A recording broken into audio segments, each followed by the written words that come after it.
Ironically, I discovered my wife's affair at the exact moment I was cleaning blood stains off the floor of our home. They say life can fall apart in an instant. Mine crumbled gradually, like a house of cards, one card at a time.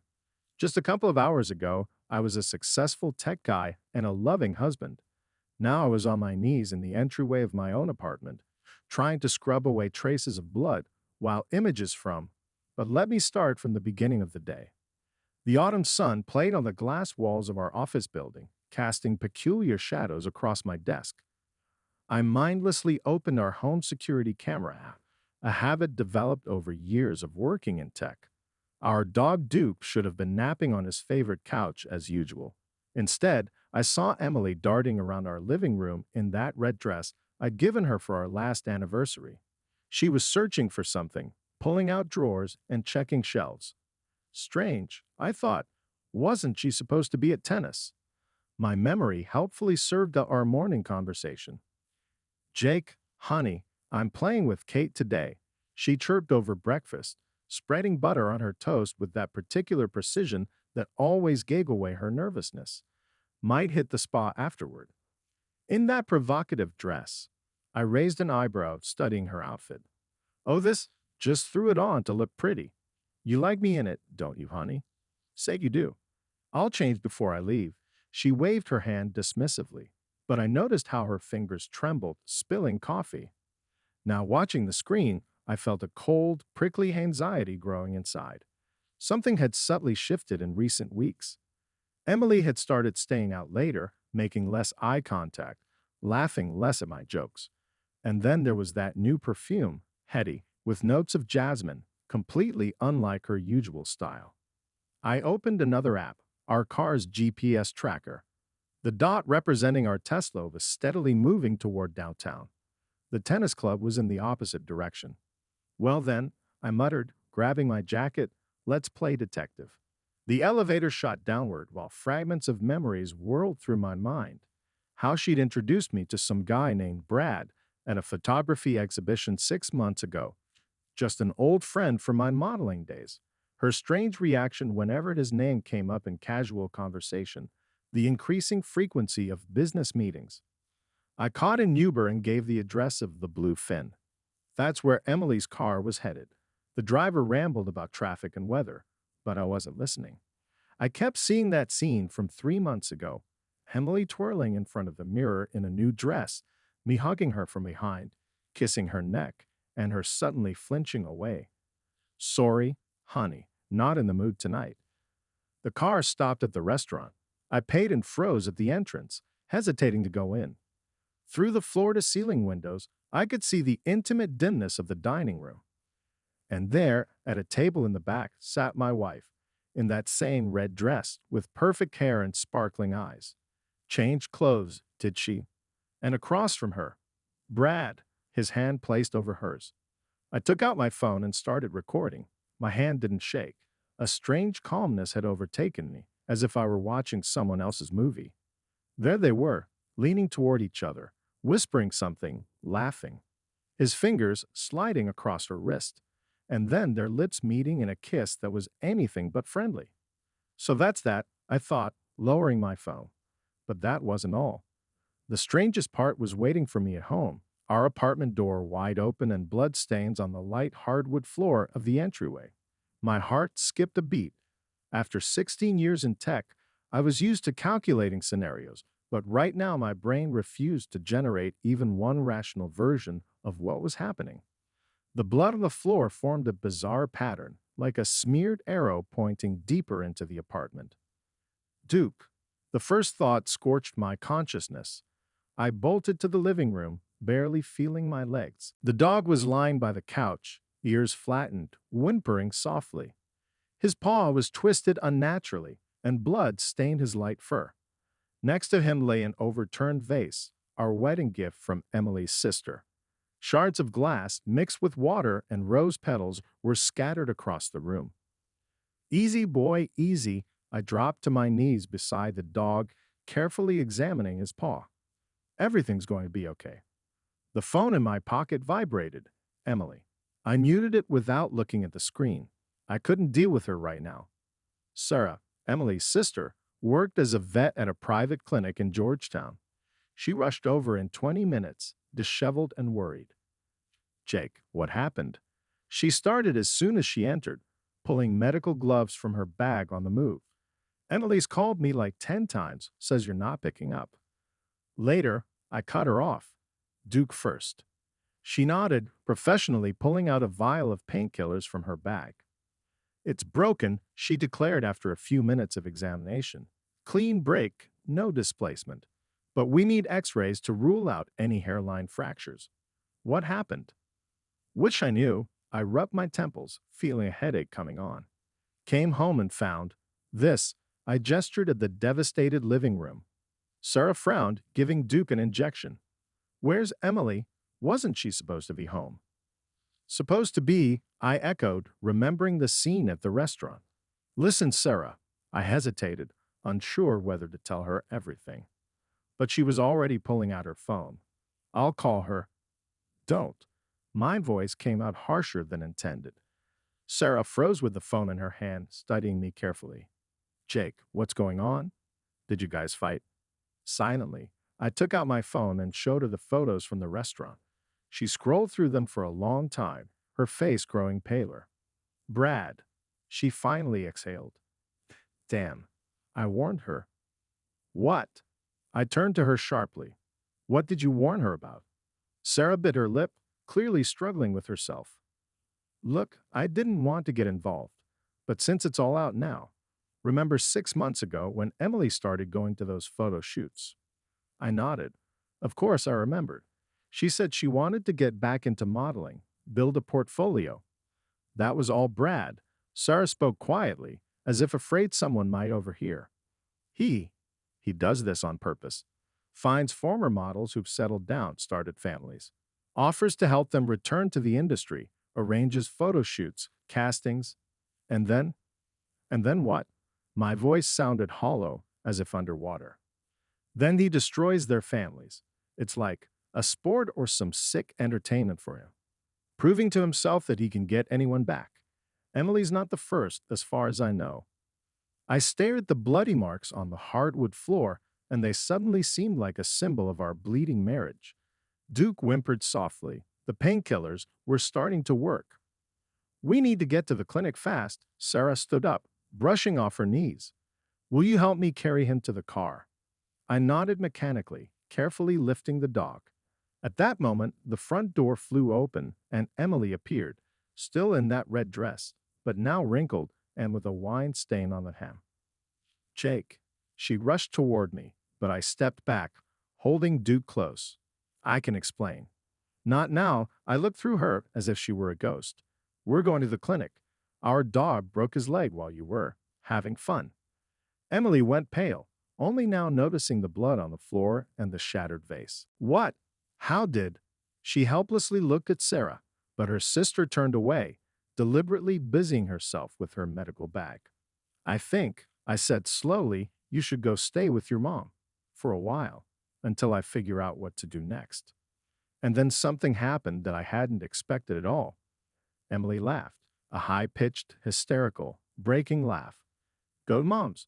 To mom's. Oh no, darling, you'll be the one leaving.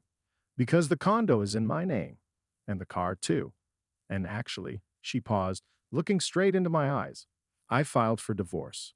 Today, after lunch. Duke tensed in my arms, sensing the rising tension. But I suddenly felt a strange relief, like an abscess that had been festering had finally burst. What I didn't know was that this scene was just the beginning of a real nightmare, and the worst was yet to come. Asterisk, asterisk, asterisk, asterisk, asterisk. The veterinary clinic greeted us with sterile silence and the smell of antiseptic. Sarah immediately took Duke for x-rays, while I stayed in the waiting room, mindlessly flipping through an old magazine. Emily kept trying to call. The phone vibrated every 5 minutes until I turned it off completely. Her last words kept spinning in my head. I filed for divorce. Funny how 3 simple words can erase 6 years of life. 6 years of shared breakfasts, travels, plans for the future. Everything turned to smoke, vanished like morning fog. It's a clean break. Sarah returned after half an hour, removing her surgical mask as she walked. But there's something strange. She sat down next to me, lowering her voice. Judging by the nature of the injury, this doesn't look like an accident. These kinds of injuries happen with a strong impact, or, she hesitated. Or, I felt my back go cold. Or when someone deliberately tries to hurt a dog. I remembered the ransacked living room, the overturned vase, the bloody traces on the floor. Something wasn't adding up in this picture. I think I know. I took out my phone and turned it on. 23 missed calls from Emily and one message from an unknown number. Hope the lesson is learned. This is just the beginning. B. Brad, Sarah exhaled. He doesn't just break up families. He enjoys the process. At that moment, the clinic doors swung open and Emily walked in, now changed into jeans and a sweater, with messy hair and smeared mascara. How's Duke? She rushed toward us, but I stepped between her and Sarah. Did you know your sick boyfriend broke into our home and nearly killed our dog? My voice sounded foreign, metallic. Emily went pale. I don't know what you're talking about. Really? I showed her Brad's message. Maybe you can explain what this means. She read it and staggered, grabbing the wall for support. Oh God, he promised. He said he'd just talk to you. Talk. I laughed and Emily flinched at the sound. Through a crippled dog. Jake listened. She stepped toward me, hands outstretched pleadingly. I didn't know. He said he'd help me get back into the industry, that I had a chance. And then everything spiraled. He started blackmailing me with photos, demanding meetings. And of course, you agreed, I smirked bitterly, because a career was more important than family. No, I got confused. He said all the right things, about how I was wasting myself, how I deserved more, and decided to teach me a lesson too. I pointed at the doors behind which Duke lay. Through an innocent animal? Emily burst into tears. I didn't know he would do this. I swear. He just said he'd arrange a meeting, make us talk, and we part ways calmly. Sarah, who had been silently listening to our conversation, suddenly stood up. Emily, do you even realize he's a psycho? That he's done this before? Did you really believe he was planning to marry you? What? Emily looked at her sister in confusion. Remember Lauren Peterson? 3 years ago. She also returned to the industry through Brad. Then her husband ended up in the hospital with fractures. A hit and run in a parking lot. Someone backed into him against his own car door. They never found who did it, but I think it's pretty clear now. I watched the color drain from Emily's face as she slowly sank to the floor, covering her face with her hands. Somewhere in the depths of the clinic, Duke whimpered quietly, and I suddenly felt infinite exhaustion, as if I'd aged 10 years in an instant. You file for divorce and I file a police report, I said, pulling out my phone, for intentional harm to an animal and threats. I have the message and home security camera footage. No, Emily jumped up. You don't understand. He's dangerous. She didn't get to finish. The clinic's entrance door opened again, and a tall man in an expensive coat appeared. Brad himself. What a touching scene, he smirked, looking at the three of us. Family council, or already dividing property? Time seemed to freeze. In the sterile silence of the veterinary clinic, you could only hear Emily's heavy breathing and the steady hum of the air conditioner. Brad stood at the doorway, casually playing with his car keys, the very picture of confidence and superiority. Get out, I hissed through clenched teeth, feeling a wave of icy rage rising inside. Or what? He theatrically raised an eyebrow. You'll hit me? Go ahead, try. I'll be the first to file a complaint against you. Too scared? Backing down? Is that why your wife's with me? Sarah suddenly stepped forward. We have cameras here, Brad. Everywhere. And we record conversations, too. Want to explain to the police why my sister's dog ended up with a broken leg today. His smile dimmed slightly, but he quickly regained composure. No idea what you're talking about. I came to pick up Emily. We're late for an important meeting.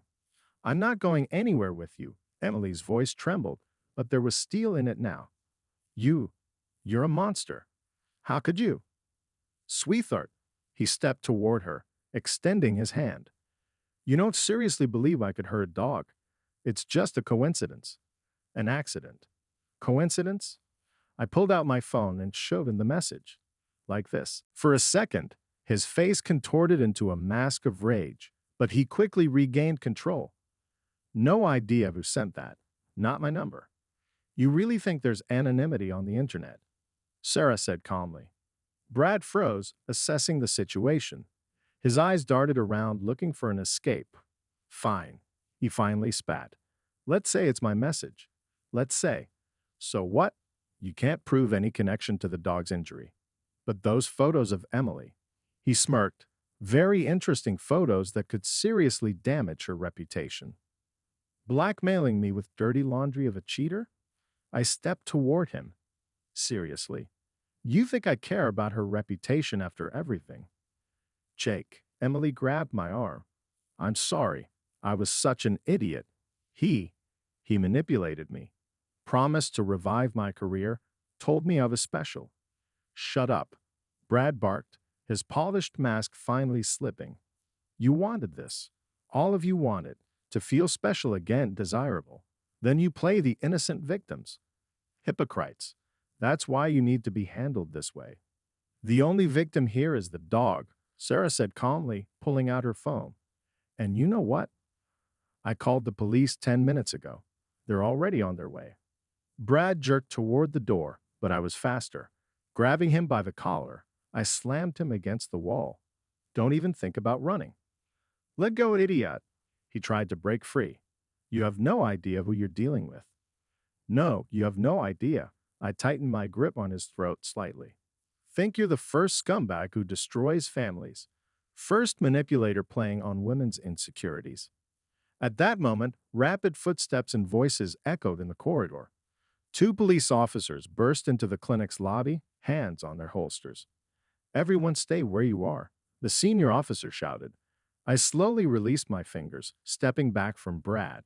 He slid down the wall, gasping for air and rubbing his throat. He attacked me. Brad wheezed, pointing a trembling finger at me. I demand his arrest. I want to press charges. I have bruises. And I demand to see the security footage, Sarah said calmly, handing the police a flash drive. It's all here. The attack on the dog, the threats, admission of blackmail, invasion of privacy. The next hour passed in a blur. Statements, reports, photos of Duke's injuries. Brad was led away in handcuffs. As it turned out, there were already complaints from other women, but evidence had been lacking. Emily sat in the corner, hugging herself and crying silently. When it was all over, she raised her reddened eyes to me. What happens now, Jake? I looked at her, disheveled, tear-stained, so unlike that confident beauty from the restaurant, and felt only exhaustion. Now you'll pack your things and leave. Wherever you want, to your mom's, to your sister's, doesn't matter. Duke stays with me. But I explained. I didn't know. Whether you knew or not doesn't matter anymore. It's not about Brad. It's about your choice. About how easily you betray our trust. They say time heals. Sometimes it does patch up wounds, but the scars remain forever, especially those on the heart. Duke lies at my feet as I write these words. His graying muzzle rests on his good paw. The broken one still troubles him on rainy days, but he's learned to live with it. Just as I've learned to live with the knowledge that sometimes the people closest to us inflict the deepest wounds. Emily. She tried to return to modeling, but the scandal with Brad closed all doors for her. Last I heard from Sarah, her sister works as a beautician in a small salon in some suburban strip mall. Nails, lashes, that sort of thing. Alone. They say she's changed a lot, aged, grown gaunt, with a kind of resigned sadness in her eyes. Sometimes she calls Sarah and asks about Duke, never about me. Brad got 3 years probation for a series of similar hunts. 7 cases came to light, 7 destroyed families, 7 ruined lives. During the investigation, they reopened the hit-and-run case, and he'd fled the country. He's somewhere in Costa Rica now, opened a new agency. They say he's still as successful and polished as ever. I wonder if he sees the eyes of those whose lives he destroyed in his dreams at night. Sarah. She's the only one who remained in my life from that story. Sometimes she stops by to check on Duke, brings his favorite treats. On such evenings, we sit in the kitchen for a long time, drinking coffee and staying silent. Some things don't need words. And me, I no longer believe in happily ever after, but I believe in here and now, in a warm nose nudging my palm, in faithful eyes looking at you with absolute trust, in quiet evenings when you can just be, without masks, without expectations, without fear of betrayal. Every morning, Duke and I walk in the park, and every morning I'm grateful to fate for this lesson. Painful, cruel, but necessary. Because sometimes you need to lose something precious to understand the true value of loyalty. The very loyalty that my limping dog demonstrates every day simply by wagging his tail when he sees me. As autumn leaves swirl around us during our walks, I sometimes catch myself thinking that maybe this is what happiness really is, not grand gestures or passionate declarations, but this simple, unwavering faith. Duke doesn't care about my success or failure, my bank account or social status. He just loves purely and completely, and perhaps that's all anyone really needs. The coffee shop where I write this has become our regular spot. They know Duke here, always keep a bowl of water and some treats for him by the door. The barista sometimes asks if I'm writing a novel. I just smile and shake my head. How do you explain that you're just trying to make sense of life's unexpected turns? That sometimes the best stories are the ones that break your heart before teaching you how to heal. The sun is setting now, painting the sky in shades of pink and gold, like that dress Emily used to love so much. Duke nudges my hand, reminding me it's time for our evening walk. He doesn't rush me, just waits patiently, his eyes full of that unconditional love that humans spend lifetimes searching for. And as we step out into the cool evening air, I realize that maybe broken trust isn't the end of the story. Maybe it's just the beginning of a different one. A story about finding strength in vulnerability, about learning to trust again, not despite the scars, but because of them. A story about understanding that sometimes the most profound love comes not in red dresses and passionate kisses, but in silent companionship and unwavering loyalty. Duke limps slightly beside me, but his tail wags with the same enthusiasm as always. And I think that's what resilience looks like, not the absence of pain, but the courage to keep wagging your tail anyway.